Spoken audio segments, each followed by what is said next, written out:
We only have one company that's so far been really successful with electric vehicles, and that has to be Tesla. Teslas are fun to drive, and they're really fast. But how exactly are electric cars different from gasoline cars? Do you need a different set of skills to drive an electric car? Well, today, let's discuss just that. Hey everyone, and welcome to Tesla News, where we bring you the newest and best updates about Tesla and Elon Musk. For daily videos, please consider subscribing to our channel. Don't forget to join our Discord server to discuss future topics. With all that done, let's get started. Electric cars are the future of the automotive industry, and right now so many legacy auto manufacturers are also trying their luck in the EV segment. But no auto manufacturer could bring in a compelling product like Tesla, because the company makes some of the world's fastest production cars, and nobody would have thought this was possible 20 years ago. And today, we live in a time where you can see a lot more electric cars than before, all thanks to the success of Tesla's electric cars. And we might soon have some competitors for Tesla, even though we don't know how successful they'll be. To discuss how an electric car works, we'll be taking the example of the Tesla Model X. An electric car is a vehicle that's fully or partially propelled by electric motors using energy stored in rechargeable batteries. Electric vehicles have been around before Tesla, so you could say that Tesla didn't invent electric cars, but the company was really successful in manufacturing and selling electric cars to the masses. The innovation and advancement of internal combustion engines and mass production of cheaper gasoline vehicles are the reason why we didn't have electric vehicles much earlier. Battery technologies were also not that great in the early days, so it didn't make any sense for many people to own an electric vehicle. So what exactly happens when you press the pedal of an electric car? Well, the controller takes input and regulates electric energy from batteries and inverters. With the controller set, the inverter sends a certain amount of electrical energy to the motor, according to the depth of pressure on the pedal, and the electric motor then converts electrical energy into mechanical energy. This mechanical energy is rotational energy, and the rotation of the motor rotor rotates the transmission, so the wheels turn and then the car moves. It's as simple as it gets. Now, there are different types of electric vehicles. We have battery electric vehicles, we have hybrid electric vehicles, plug-in hybrid electric vehicles, and a few others. We also have fuel cell electric vehicles. But since we're talking about the Model X here, we're talking about a battery electric vehicle, or an all-electric vehicle, because the Model X happens to run entirely on battery and electric drivetrain, and doesn't depend on an internal combustion engine like that with hybrid cars. Batteries are really a fundamental part of these kinds of electric vehicles. The Tesla Model X happens to have a 95 kWh battery with a usable battery capacity of 90 kWh. We have two variants with the Model X. The first one happens to be a long-range variant, which comes in a dual-motor all-wheel drive configuration. And it does have the longest range out of the two models, and it's very obvious from the name Long Range.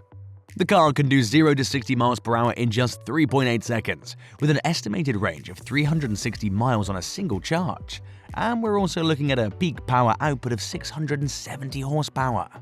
But things get a lot more exciting when you look at the other variant of the Tesla Model X, which happens to be the Plaid variant, that comes with a tri-motor all-wheel drive configuration with torque vectoring, while featuring 3 independent motors, each with a carbon fiber sleeved rotor that maintains peak power output all the way to the top speed. When you look at the performance of this particular model, we're looking at a 0 to 60 mile per hour time of just 2.5 seconds, and we're looking at an estimated range of 340 miles on a single charge, with a peak power output of, wait for it, 1,020 horsepower. That is huge.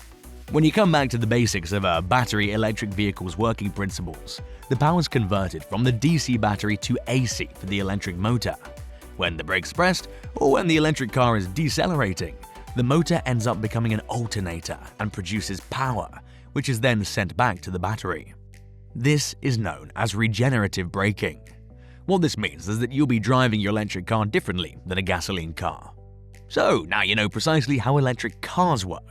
So let's discuss the advantages and disadvantages, or you could say the pros and cons of an electric vehicle.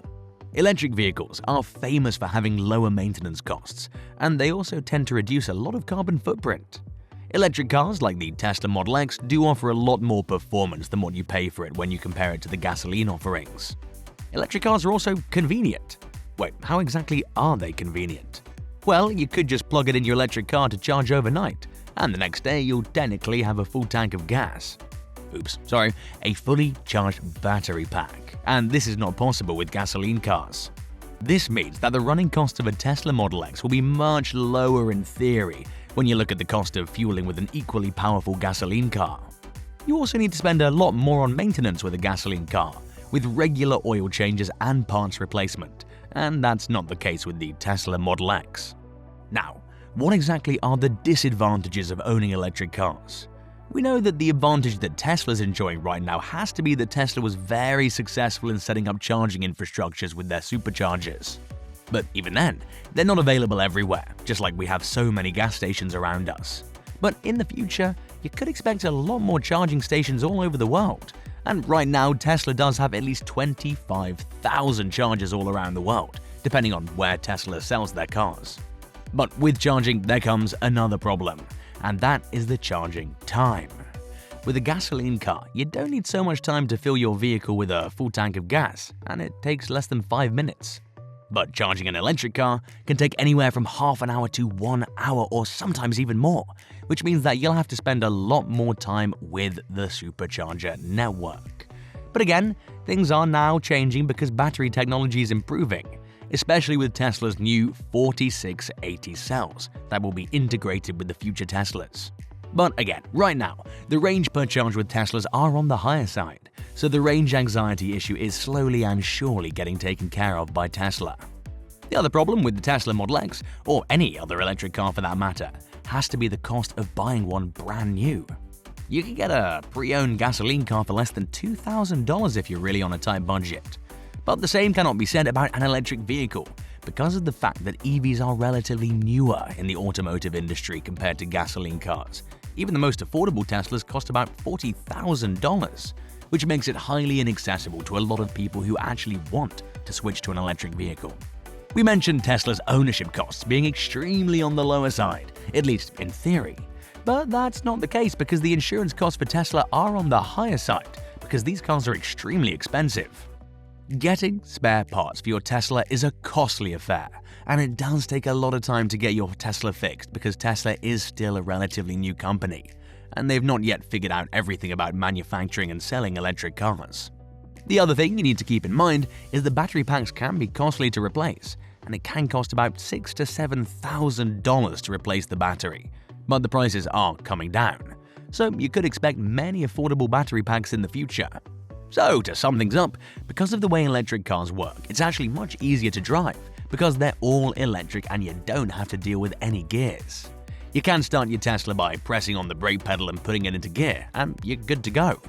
But this is also not like any other conventional automatic gasoline cars that you're used to where you just put the car in drive and let the transmission shift through all the gears. This is because electric motors don't require gears, and the motor spins in one direction to go forward and the other to go backward, and that's about it. If you want to buy an EV, you need to consider that gasoline cars give better gas mileage on highways. But the opposite is true for electric vehicles, because when you drive them faster, you're actually using up a lot more energy. Regenerative braking is another thing that you need to master when driving an EV, and it can take some time for you to get used to it. But apart from that, the way how electric cars work is much simpler than conventional gasoline cars, and they do have relatively fewer moving parts. With that, we've come to an end with our video.